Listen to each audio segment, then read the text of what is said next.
Hey Dan, hey Nikki. It's August the 3rd of 2015, and I have returned from yet another Bayfield point-to-point swim. Nikki, if you don't recall, that's the swim in Lake Superior up in the Apostle Islands, which is 2.1 miles from Bayfield, which is on the mainland, to Madeline Island, which is the nearest of the Apostles. The largest and the only inhabited of the 13 Apostle Islands. Now, or the 26. Anyway, there's a bunch. There's more than just 12. You'd think it would only be 12, right? Because they're called the Apostle Islands, not the 24 islands. But regardless, that's the way it is. They're the apostles, and that's where we swim. Also, Madeline is not an apostle. Of course, neither is Basswood or Devil. But anyway, they're called the apostles. It was a good day. I went up with Steve. Nikki, a little background on Steve. He and I have been swimming a lot together lately. He typically wears a wetsuit. I, of course, never wear a wetsuit. And it's a pretty close affair when we're swimming. We're pretty evenly matched, which is really fun. So we had a 2.4 mile swim 3 weeks ago, and I beat him by 3 seconds. We have a standing bet when we go to a race. If we drive together, if we ride together, then the standing bet is whoever loses the race has to drive home. So unfortunately, I drove home from Bayfield. It was a beautiful day, very sunny. Windy, real windy. The water was about 64 degrees, so it was pretty chilly. There were 450 people racing, and there were about 8 or 10 of us that didn't have wetsuits. And at the start of the race, it's a mass start, so the men go, then the women go, and then they have a community portion, which is like 50 people. But this mass start was just crazy. It was probably a full 500 or 600 or 700 yards of battle, of bodies battling. I mean, literally, you're getting elbowed and you're elbowing and you're moving people aside and you're swimming over their legs. And I actually kind of think it's fun. And you just have to keep your head about you and keep swimming and look for open water. So, of course, the faster you swim at the start, the better off you are in the first 400 yards. And then after that, if you are not sufficiently fit, you're going to have a tough time of it. The weather, there were probably 1 foot waves, swells, etc. out in the lake. So you couldn't, once I got out in the middle, I never saw another person until I was done, because they could have been 10 feet away and I wouldn't have seen them, because the way the wave action is, unless I really tried to get up on top of the water. But it was a bit of a following sea, so it was coming off of the starboard stern, so sort of my back right quarter. So a little bit of a cross, diagonal cross current, not current, but just waves. That did make for a little bit of a faster race. Now, how much faster, I don't know. I actually took 4 minutes off my time. My previous best was 27. Like 27:03 or 27:15 or something, and I did this one in, not 27, 57, 10 or 03 or something, and this one I did in 53:30. So Steve and I had agreed that when we got to the finish, we would wait right by the finish line, so that the person who finished second, when they came out, they would see the first person. And of course, I came out of the water, and there was Steve. He beat me by 29 seconds. So it was a good 2.1 miles. The waves as you got closer to the finish were really gnarly. But I tell you, that 2-beat kick, I think, has really made a big difference. Again, I know I've talked a lot about it, Dan, but it really made a big difference in this race. Obviously, there's going to be lots of video in here. I didn't really shoot any video of the race because, how much video have I shot of that race already, right?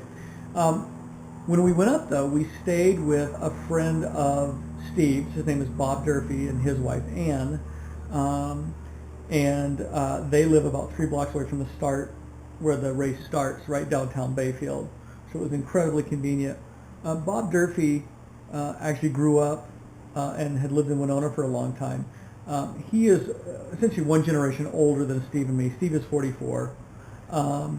But Steve grew up, I think he had 2 or 3 daughters, and Steve grew up with that family. So Steve was sort of that, Steve was an only child. And I think Steve spent a lot of time over at the Durfee's house. And so it was actually kind of quite a coincidence, maybe not coincidental, but I realized when I met him that he had a daughter named Allison who died, 23 years ago in a car accident. She was 23 years old, and this was right about the time Beth and I were getting married. And Beth and Allison was her name. Were really good friends in that 1 year of high school that Beth spent here.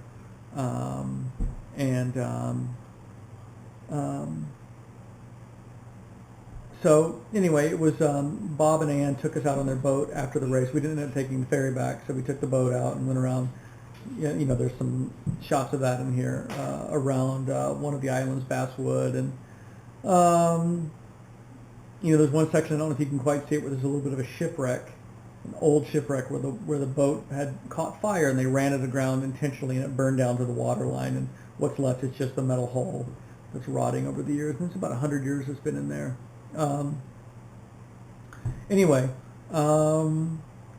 Also, Bob and Ann are volunteers and coordinators for a festival called Big Top Chautauqua, and it runs from June through September, and they have shows, music mostly, Thursday, Friday, and Saturday, and then they have some other things during the week as well, but they have some really big names like Bonnie Raitt, Lyle Lovett, and his big band comes in.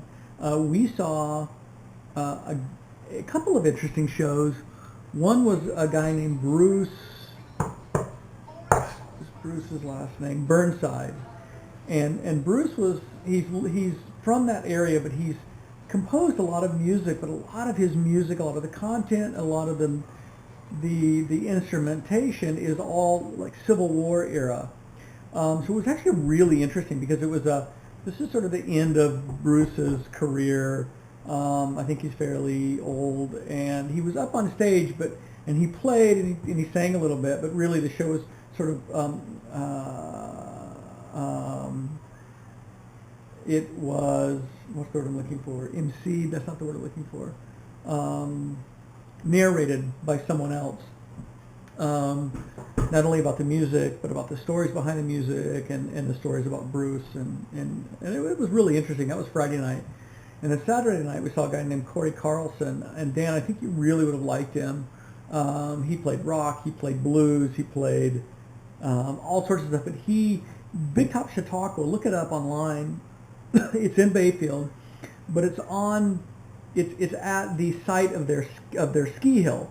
And when I say ski hill, I mean literally hill, because it's, you can see to the top of the hill, and that's the extent of their ski area. But Corey, his dad owned and ran this ski hill, and he grew up there. And they set up this big, it's like a big circus tent with a stage on one. It holds maybe 1,000 people. It's a combination of like old theater chairs, old theater seats, and like almost like church pews. It's really interesting. But like I said, they get some big names in there. Keb Mo, if you know who Keb Mo is, he's a blues musician. He'll be there next week, or at the end of this week. And unfortunately, Lyle Lovett played Thursday night. We didn't get up there till Friday. I really would have loved to see Lovett. So Corey Carlson played. He played, his first set was like 45 minutes, and there was about a 20-minute intermission. Then he came back and played. It must have been an hour and 45 minutes. He just kept playing. It was really good. It was really good stuff. So there's a little bit of video of that in here too. All in all, the trip was good. Like I said, we had the race Saturday morning. Steve and I went back out Saturday afternoon and swam another 1.5 miles just for grins and giggles. And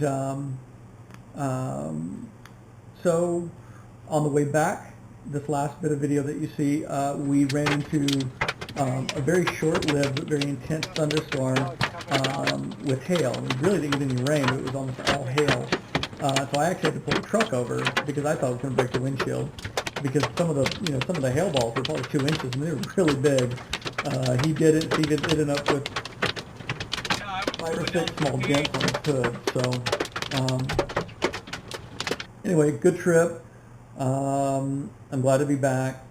Got a lot of work to do now. I came in yesterday and put probably about 11 hours in yesterday afternoon when I got back, and today was 6 a.m. until I just got done. It's 8 o'clock here now. I just got done about 10 minutes ago. So tomorrow will be the same, and it's just gonna be a really long couple of weeks. We have 3 weeks until school starts for Winona State. I've got new staff coming in, a lot of training. I'll make another video, but I want to talk about minimum wage because minimum wage is going up, so that minimum wage has gone up 26% as of the 1st of August. Anyway, I'll talk more about it in the next video. So I hope you guys are well. That's my story, and I am sticking to it.